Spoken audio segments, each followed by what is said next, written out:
Okay, so I've been showing a lot of videos about some of these pads I've been making, and I wanted to show you just kind of how I do that. So I'm gonna be making a pad right now in real time. Usually this takes me 30 minutes to an hour if I really want to dial it in, but I'm gonna do it as fast as I can and kind of show you my process. If I'm starting in a project and just trying to make a pad, what am I gonna start with? So I'll pull up Wavetable into um, into my MIDI track, and it defaults to this wavetable that goes from a sine wave up to a square wave. So here's what it sounds like. We have a lot of range here. Now, let's just say I'm gonna pick like a random characteristic for a pad. Like I want something that has like a really washy sound and a little bit of brightness to it and some movement. Okay, so that's kind of a basic overall view. I need to kind of reverse engineer that so that I get all those elements in place as a building blocks that I can add to add effects to make it sound the way I want it to sound.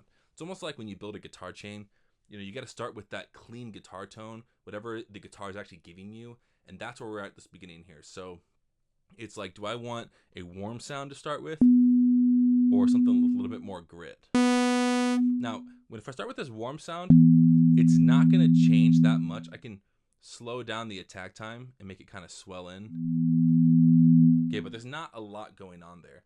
Kind of a basic of synthesis is subtractive synthesis, which is a lot of the ways that I build my pads, which is start with something a little bit more aggressive sounding, like a sawtooth wave, okay, and take away some of the aggression. So here's the clean sawtooth sound.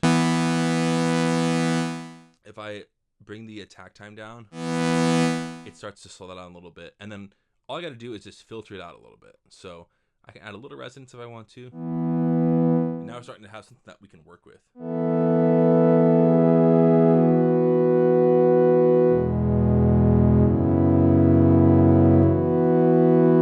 Not too bad.